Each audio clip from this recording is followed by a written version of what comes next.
성도 여러분 안녕하셨습니까? 이 아름다운 찬양처럼 우리 모두 믿음으로 사십시다. 의인은 오직 믿음으로 산다고 우리 하나님께서 그렇게 일러주셨습니다. 감사합니다. 오늘 우리 이 교과 시간에 공부했던 내용과 이어질 수 있는 그러한 오늘 말씀이라고 생각을 합니다. 세상의 모든 사람들이 다 아픔을 담고 살죠. 아픔을 피할 수도 없고요. 그러나 그 아픔들 중에 때로는 나의 부절제함 때문에 오는 아픔도 있고, 또 나의 실수 때문에 오는 아픔도 있고, 어떨 때는 억울한 아픔도 있고 그렇습니다. 그러나 이 세상에는 진정으로 위대한 아픔이 있습니다. 이분 잘 아시나요? 앤드루 잭슨. 여러분들이 주머니 속에 가지고 있는 20불짜리의 그 얼굴이 새겨진 분이십니다. 미국의 대통령이시죠. 이분이 재임 중에 계실 때 이 한 분을 사면을 시켜줬습니다. 대통령의 사면이면은 완전히 자유로운 몸이 되는 거 아니겠습니까? 근데 그분이 사면을 대상자였던 그분이 사면을 거절했어요. 나는 내 죄를 알기에 내가 좀 더 이 감옥에서 벌을 받아야 된다 하면서 이 사면을 거절했습니다. 그래서 논란이 생겼습니다. 본인이 거절한 특사령이 될 수 있는가? 그러니까 아무리 특사를 줘도 본인이 거절하면 이거 어떻게 할 것인가? 그래서 많은 법률가들이 이제 모여서 의논을 하기 시작했습니다. 그래서 그들이 내린 결론은 본인이 수락해야 특사령도 특사령이 될 수 있다. 그러니까 아무리 대통령이 이 특사령을 내려도 본인이 거절하면 그것은 특사가 될 수 없다라는 그러한 그 법률가들의 그 결론을 내렸다고 합니다. 우리가 하나님께로부터 받는 은혜도 마찬가지입니다. 그렇죠? 하나님께서 우리들에게 아들 예수 그리스도를 통하여 많은 은혜를 베푸셨는데 그것을 선물이라고 우리에게 말씀하셨는데 우리가 그것을 거절한다면 그것이 결코 은혜일 수도 없고 결코 선물일 수도 없다라고 하는 말씀입니다. 예수님께서 말씀하셨어요. 여기 누구든지라는 말에는 예외가 없다는 얘기입니다. 그렇죠? 누구든지 나를 따라오려거든 자기를 부인하고 자기 십자가를 지고 나를 따를 것이니라. 자, 성도 여러분, 이 말씀 가운데서 우리 예수님께서 지금 어디로 가고 계시는 것입니까? 따라오라고 하는 그 말씀 속에는 반드시 그분이 가고 있는 곳을 이렇게 내포하고 있는 것입니다. 우리 예수님은 그분이 지금 가시는 길이 십자가로 향하는 길입니다. 그렇죠? 그분이 십자가로 가시면서 하시는 말씀이 누구든지 나를 따라오려거든 나의 이 길을 따라오려거든 먼저 자기를 부인하고 나를 부인한다고 하는 것은 나에 대한 모든 것을 내려놓는다는 말입니다. 아픔 중에 있는 사람들, 그렇죠? 십자가의 고통 중에 계시는 우리 예수님께서 자신의 모든 것을 다 내려놓으셨습니다. 우리 때문에 말이죠. 그렇죠? 수치와 조롱과 경멸과 모든 것을 당할 때 그분에 대한 모든 것을 다 내려놓으셨습니다. 그러기에 주님께서는 말씀하십니다. 나를 따라오려거든 내가 가는 이 길을 함께 가려거든 자기를 부인하고 예수님처럼 나를 부인하고 그 말씀입니다.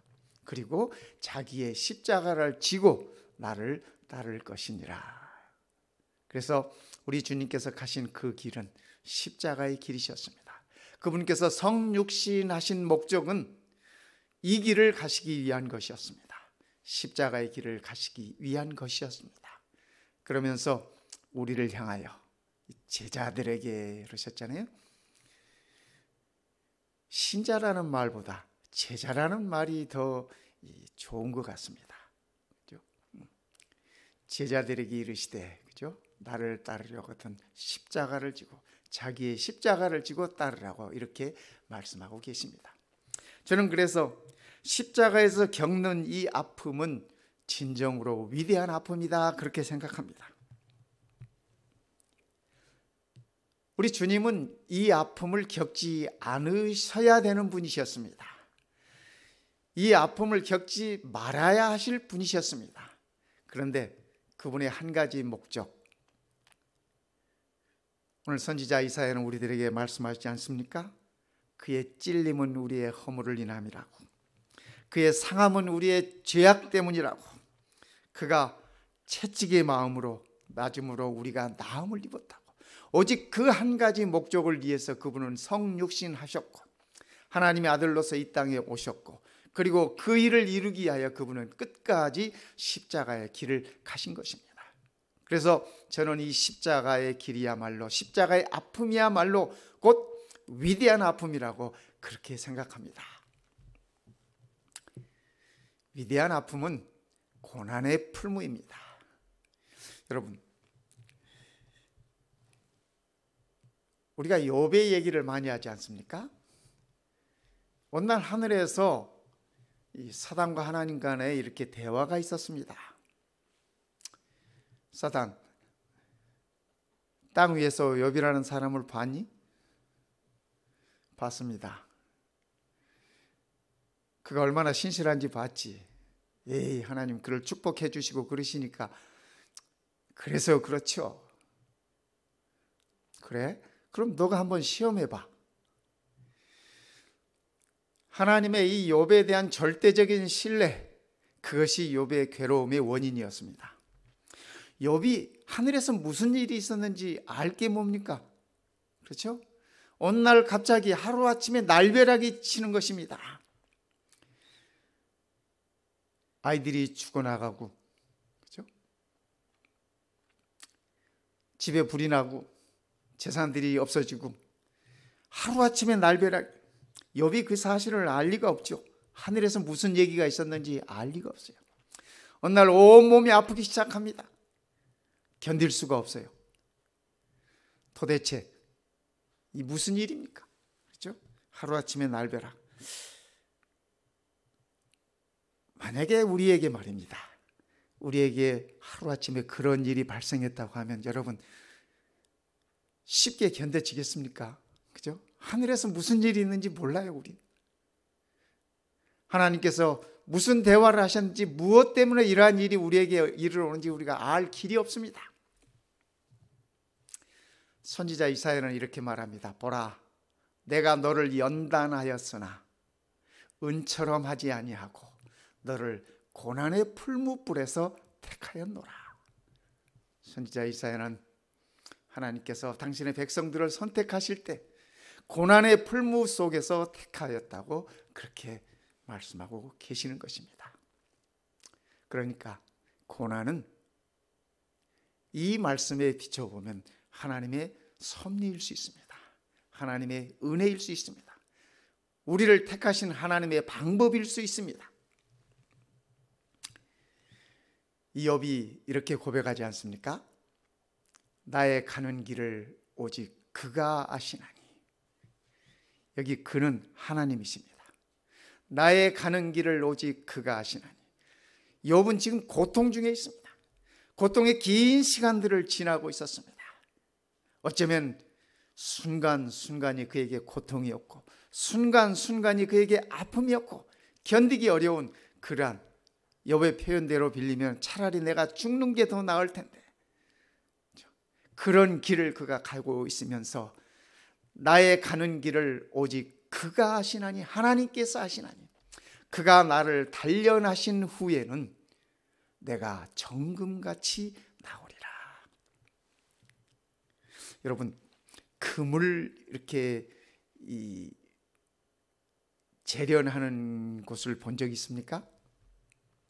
제가 언젠가 한번 저기 어렸을 때 장항에 있는 재련소에 가본 적이 있습니다.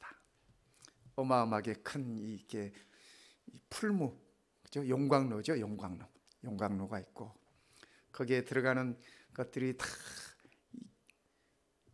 이 원석들이 들어갑니다. 금도 바위에 이렇게 섞여 있고 철도 바위에 섞여 있지 않습니까? 원석들이 들어가는데 바위나 이런 모든 것들은 그 안에서 다 녹아버려요. 나오는 것은, 그 불에 견디는 것은 그야말로 정금만이 그 불에 견디는 것입니다. 욥은 자기의 고난의 발걸음들을 옮겨가면서 하나님께서 나를 단련시키고 있다, 그렇게 표현한 것입니다. 그가 나를 단련하신 후에는 내가 정금같이 나오리라. 그 고통 중에, 그 와중에 욥은 자기가 순금의 모습으로 나올 것을 소망하고 있는 것입니다. 기대하고 있는 것입니다. 이런 아픔이야말로, 이것을 깨닫는 아픔이야말로 진정 위대한 아픔인 것입니다. 성도 여러분, 오늘 우리에게 다 아픔이 있습니다. 오늘 우리에게 다 고통이 있습니다. 고난이 있습니다. 그러나 우리가 그러한 아픔과 고난을 통해서 하나님께서 나를 단련시키시고 있다고, 내가 정금처럼 나올 수 있다라고 하는 믿음을 갖는 자만이 진정 우리의 모든 아픔들이 위대한 아픔이 된다는 사실을 기억하면 좋겠습니다. 아버지 족장의 밑에서 잘 자란, 비단 옷을 입으면서 사랑받고 잘 자란 이 아들이 어느 날 갑자기 형들에 의해서 구덩이에 던져집니다. 요셉 이야기입니다. 그렇죠? 여러분, 요셉에게 있어서 이 일이 하루아침에 얼마나 날벼락입니까? 단 한 번도 그러한 것을 꿈에도 생각해 본 적이 없어요. 그런데 어느 날 갑자기 구덩이에 던져지고, 그리고 구덩이에서 나오게 되니까 대상인들에게 팔려가지고 애굽으로 끌려가는 요셉. 저는 이 그림을 보면서요, 이 요셉의 이 뒤돌아보는 이 눈초리가 보이십니까? 그렇죠? 얼마나 형들이 원망스러울까요? 그렇죠? 점점 아버지의 집이 멀어져요. 가면 갈수록 멀리 아버지 집을 바라보면서 뒤돌아보는 이 요셉의 모습 속에서 그의 아픔이 느껴집니다. 어린 나이에, 그죠? 어린 나이에 언어도 통하지 않는 곳으로 이렇게 팔려가가지고 참 기가 막힌 세월들을 그가 보내지 않습니까? 나중에 그 긴 시간을 보낸 다음에, 그 아픔의 시간들을 보낸 다음에 형들을 만나지 않습니까? 그죠? 형들을 만나요. 그러면서 이렇게 이야기합니다. 형들이 그 말입니다. 나를 이곳에 팔았으므로, 나를 애굽에 팔았으므로 근심하지 마소서. 지금 이 형들은 이제 우리는 다 죽었다 하고 벌벌 떨고 있습니다. 팔아넘겼던 그 동생이 애굽의 총리가 되어가지고 모든 권력을 그의 손안에 쥐고 있는데, 그들의 목숨 하나쯤은 일도 아니에요. 그래서 이 형들은 이 10형들은 요셉 앞에서 죽었다고 벌벌 떨고 있는 것입니다. 그런 형들을 향해서 요셉이 하는 말입니다. 나를 이곳에 팔았으므로 근심하지 마소서, 한탄하지 마소서. 뭐 근심, 한탄뿐이었겠습니까? 그죠? 하나님이 생명을 구원하시려고, 여기 생명은 누구의 생명입니까, 성도 여러분? 그렇죠? 요셉이 말하는 이 생명은 누구의 생명입니까? 이 생명은 형들의 생명입니다. 형들의 생명, 그의 가족들의 생명입니다. 아버지의 생명입니다. 조카들의 생명입니다. 그렇죠? 그러나 1차적으로 요셉의 이 마을 가운데 하나님이 생명을 구원하시려고 하는 그 생명은 형들의 생명입니다. 그를 팔아넘기고 그를 그 극도의 아픔과 고통 속으로 집어넣었던 형들의 생명입니다. 형들의 생명을 구원하시려고 나를 당신들 앞서 보내셨나이다. 성도 여러분, 요셉인들, 그렇죠? 보디발의 집에서 종노릇 하면서 보낸 그 세월 가운데서 밤에 잠자리에 누워서 형들에게 미운 마음이 안 생겼을까요? 그렇죠? 원망하는 마음이 없었을까요? 아마 많은 그런 시간들, 밤들을 보냈을 것입니다. 또 억울하게 갇혀서 감옥에 있으면서 그러한 생각들이 없었을 거예요.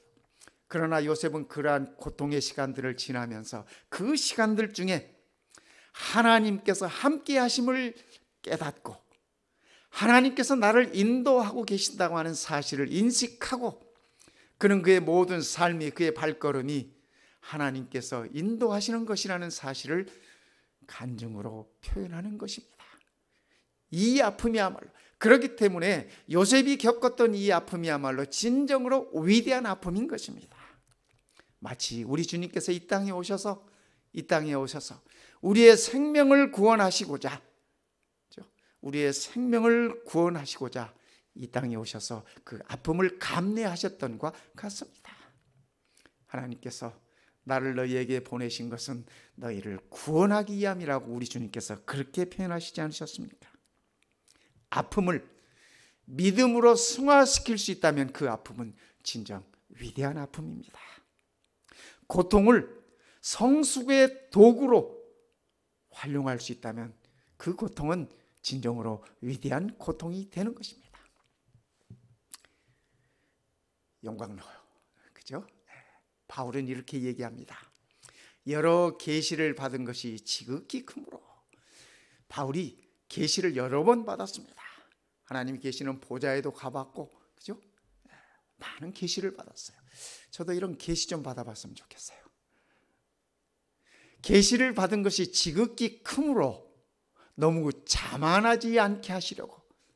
성도 여러분, 하나님께로부터 계시를 여러 번 받은 이 훌륭한 분도 자만할 수 있다는 얘기입니다. 그렇죠? 우리는 그렇지 못해도 자만한 모습들이 있잖아요. 교만한 모습들이 있잖아요.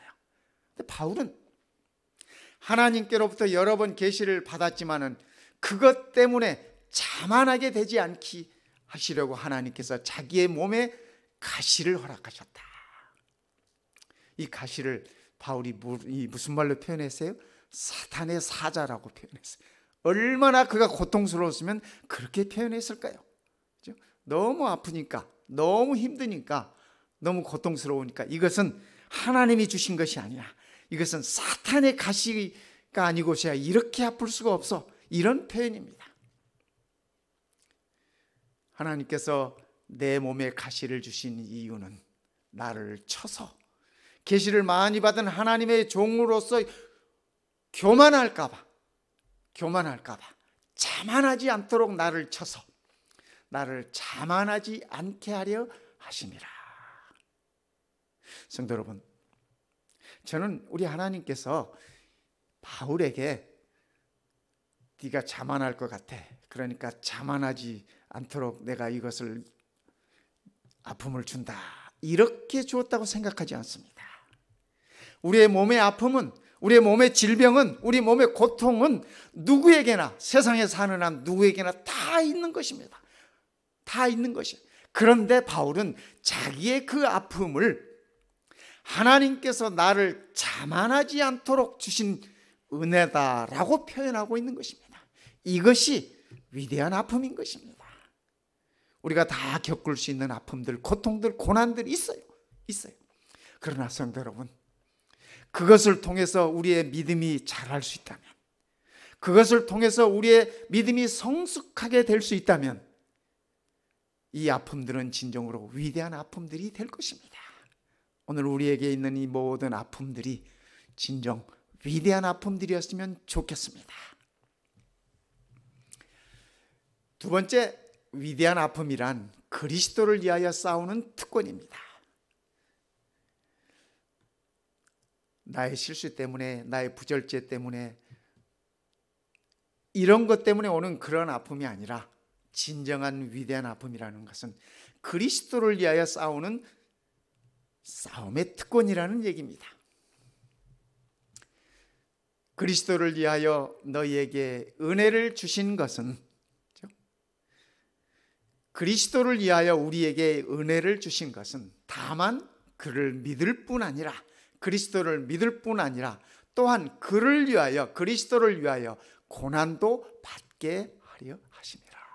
그러니까 믿음 생활함에 있어서는 고난이 있어요. 그렇죠? 하나님의 자녀로 살아감에 있어서는 고난이 있다고 성경은 우리들에게 분명하게 일러줍니다. 너희에게도 같은 싸움이 있으니, 그죠? 너희에게도 그리스도께서 싸우셨던 그 싸움이 있어. 같은 싸움이 있으니 너희가 내 안에서 본 바요 이제도 내 안에서 듣는 바니라. 바울은 그의 사랑하는 성도들에게 그의 믿음의 싸움을 보여줬어요. 모든 성도들이 바울이 어떤 싸움을 싸우고 있는지 다 보았어요. 다 보았어요. 그러면서 내게 있는 이러한 싸움들이 너희에게도 있는 것이니라. 그리스도를 위하여, 그리스도를 위하여. 이 싸움이야말로 위대한 아픔이라고 하는 사실입니다. 예수님의 고통은 싸우는 특권을 실천에 옮긴 십자가의 길이었습니다. 예수님도 참 싸움을 많이 하셨습니다. 싸움꾼이에요, 싸움꾼. 어떤 싸움들을 싸우셨나? 광야에서 예수님을 시험해 오는 사탄을 향한 싸움이었습니다. 빵과 명예에 대한 욕망과 싸웠습니다. 그분께서는 40일을 굶으신 후에 말입니다. 빌라도의 타협주의와도 싸웠습니다. 베드로가 여기가 좋사오니 하는 종교적 보수주의와도 예수님은 싸우셨습니다. 가룟 유다의 현실주의와도 예수님은 싸우셨고요. 제사장들의 권위주의와도 싸우셨습니다. 뿐만 아니라 율법주의자들의 형식주의와 싸웠고, 어린이 멸시하는 것, 여성을 천대하는 것, 인종차별주의와도 우리 주님은 싸우셨습니다. 그러셨기에 그분이 십자가의 길을 갈 수밖에 없었습니다. 갈 수밖에 없었어요. 오늘 우리의 삶 속에서도 이러한 싸움은 계속될 것입니다. 십자가의 길이기 때문에 그렇습니다. 위대한 아픔들에는 몇 가지 조건이 있습니다. 첫 번째, 그리스도를 위한 싸움이어야 합니다. 나만을 위한 싸움이다. 내가 어떤 권력을 쥐기 위한 싸움이다. 내가 어떤 명예를 쥐기 위한 싸움이다. 세상 이런 모든 싸움들은 위대한 아픔을 위한 싸움이 아니에요. 위대한 아픔이 아니에요. 오직 그리스도를 위한 싸움일 때 이것을 위대한 아픔이라고 할 수 있는 것입니다. 두 번째, 이 싸움은 끝까지 싸워야 되는 싸움, 최후까지 싸워야 되는 싸움입니다. 중간에 싸우다 그만두는 것 아니고, 중간에 포기하는 것 아니고, 끝까지, 이 싸움은 끝까지 가는 싸움입니다. 성도 여러분, 끝까지 인내하고 끝까지 견디십시다. 이 땅에서 빨리 코로나가 끝났으면 좋겠어요. 그런데 코로나보다 더 끝났으면 좋겠다고 하는 것은 이 땅에서 모든 죄악들이 끝났으면 좋겠습니다. 우리는 그것을 기다리며 사는 백성들 아니겠습니까? 주의 오심으로 인하여 이 모든 것들이 다 끝날 것입니다. 코로나뿐 아니라, 그렇죠? 이 땅에 있는 모든 아픔의 원인들인 죄가 끝나게 될 것입니다. 나를 인하여 너희를 욕하고 핍박하고 거짓으로 너희를 거스려 모든 악한 말을 할 때에는 너희에게 복이 있나니. 성도 여러분, 이런 복 좀 받아보지 않으시겠습니까? 그죠? 우리 주님의 말씀입니다. 우리 주님 때문에 이르러오는 모든 아픔들은 너희에게 복이다. 이렇게 우리 주님께서 일러주고 계시는 것입니다. 사도 베드로도 같은 말씀을 하셨어요. 사랑하는 자들아, 너희를 연단하려고. 지금 사도 베드로가 말하는 이 사랑하는 자들은 고난 중에 있는 자들이었습니다. 1세기에 그렇죠? 그리스도 때문에 핍박받는 당신들의 백성들이었습니다. 각지에 흩어져 있는 디아스포라, 그렇죠? 그리스도 때문에 각지에 흩어져 있는 당신의 자녀들을 향하는 말씀입니다. 사랑하는 자들아, 너희를 연단하려고 오는 불시험을, 용광로의 시험을 얘기하는 것입니다. 불시험을 이상한 일 당하는 것 같이 이상히 여기지 말고 오히려 너희가 그리스도의 고난에 참여하는 것으로 즐거워하라. 이는 그의 영광을 나타내실 때 너희로 즐거워하고 기뻐하게 하리 함이라. 이 말씀이 얼마나 어려운 말씀입니까, 성도 여러분? 그렇죠? 고난에 참여하는 것을 즐거워할 수 있는 분이 몇이나 되겠습니까? 그리고 세상에 누가 고난 중에 즐거워할 수 있겠습니까? 고난은 괴로운 것이에요. 괴로운 것이에요. 사도 베드로도 수많은 고난들을 지나오면서 예수님께서 하셨던 그 말씀을 기억하는 것입니다. 예수님께서 십자가에 붙잡히시기 전 바로 전날 밤에 말씀하셨던 나의 평안을 너희에게 주노니, 그 평안의 의미를 베드로는 깨달았습니다.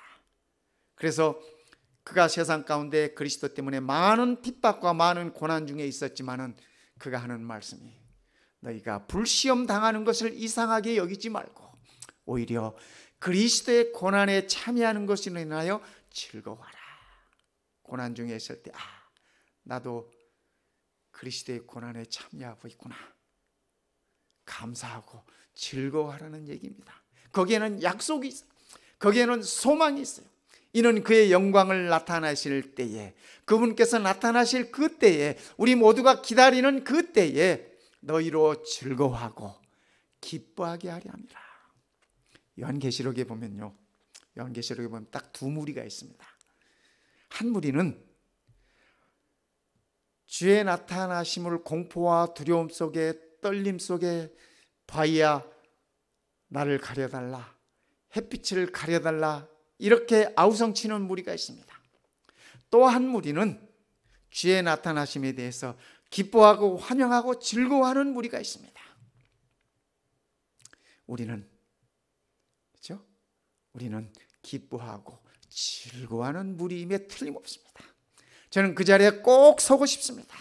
우리 성도님들과 더불어서 그 자리에 꼭 함께 서고 싶습니다.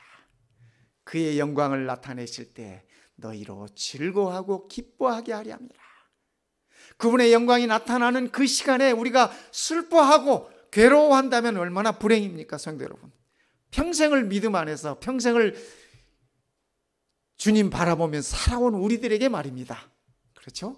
그러니까 성도 여러분, 오늘 우리가 이 땅에서 잠시 고난이 있고 아픔이 있다 할지라도 이 아픔은 위대한 아픔이라는 사실을 인식하면서 우리의 믿음에 더욱더 박차를 가고 정금같이 되어 나왔으면 참으로 좋겠습니다. 위대한 아픔이란 상속자의 보증입니다. 보증, 개런티, 그죠? 위대한 아픔을 당하는 자들은 상속자에 대한 약속이 있습니다. 약속이 있어요. 자녀이면 또한 상속자, 곧 하나님의 상속자요, 그리스도와 함께한 상속자니. 이 세상에서는 상속받을 것이 많으면 많을수록 더 싸운답니다, 형제들 간에. 제 얘기가 아니라 통계적으로 하시는 얘기들이에요. 이 부모가 물려줄 것이 많지 않으면 이 형제들 간에 우애도 좋고 별로 싸울 일이 없대요. 그런데 부모가 물려줄 것이 많으면 많을수록 치열하게 싸우고 형제의 의의를 끊어가면서까지 싸우고 나중에는 법정까지 가서 싸우고 그러는 세상이랍니다. 참 우리가 세상에서 상속받을 것이 많지 않음을 감사하시기 바랍니다. 자녀이면 또한 상속자, 곧 하나님의 상속자. 이 땅에서 상속받는 것이 아니라 하나님으로부터 상속받는 것입니다. 그리스도와 함께한 상속자니 우리가 그와 함께, 우리가 그리스도와 함께 영광을 받기 위하여 고난도 함께 받아야 할 것이니라. 꼭 우리가 하나님의 이 그리스도와 더불어 영광을 받기 위해서 꼭 고난을 받으라는 얘기가 아니라 우리의 삶 속에 있는 고난 중에 이것도 하나님의 선물이구나 라고 생각하면서 믿음을 성장케 하고 삶을 성숙케 하라고 하는 가르침입니다. 성도 여러분, 우리에게 분명히 영광의 날이 있을 것입니다. 그러나 우리에게 분명히 고난의 날도 그 전에 함께 있다고 하는 사실을 기억하십시다. 영광의 날이 있기 전에 아픔의 날이 있다고 하는 사실입니다. 오늘 교과 시간에 말씀 들으셨잖아요.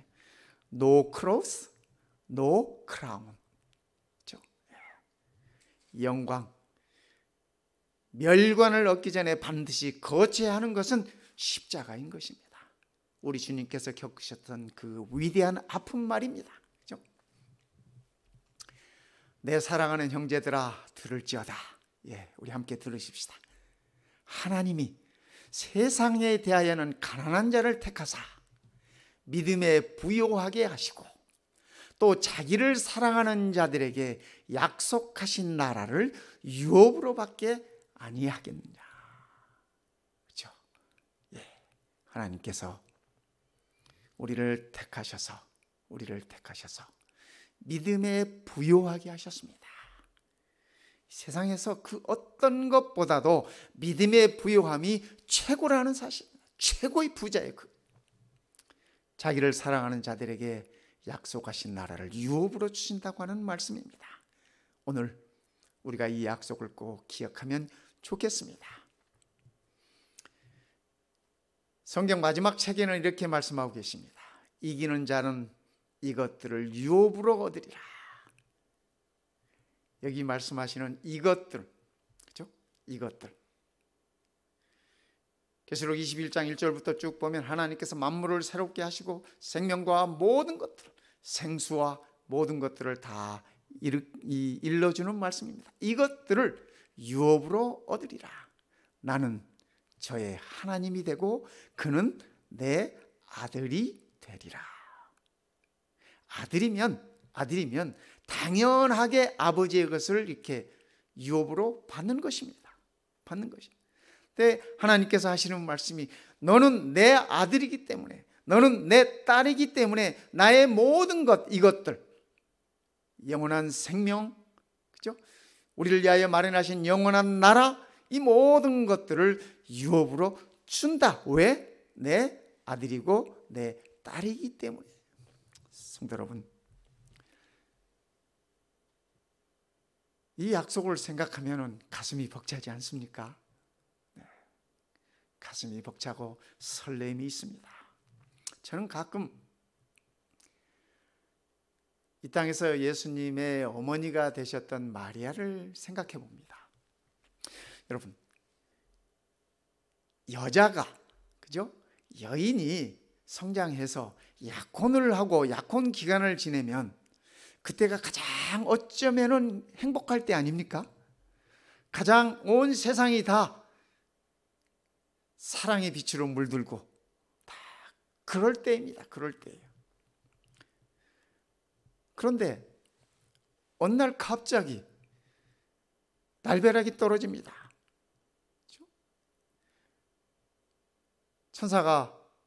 천사라는 분이 나타나가지고 하는 말이 네가 아들을 낳을 것인데 이름을 예수라 하라. 아직 결혼도 안 하고 약혼하고 지금 이 행복에 젖어 있는 이 여인에게 아들을 낳을 것이라고. 이 웬 날벼락입니까?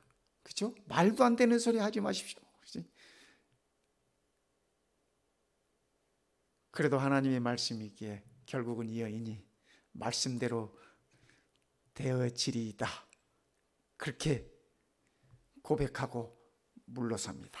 받아들입니다. 그때부터 마리아의 삶은 고난의 삶입니다. 그렇지 않습니까? 고난의 삶. 미혼모가 되고, 그죠? 그야말로 미혼모예요. 결혼하지 않고 아들을 낳았으니까 말입니다. 그 아들 때문에 애굽으로 피난 가야만 했고, 피난 생활 얼마나 어렵습니까? 돌아와서도 마찬가지입니다. 돌아와서도 마찬가지. 그 아들 때문에 얼마나 많은 고통의 시간들을 보냈습니까?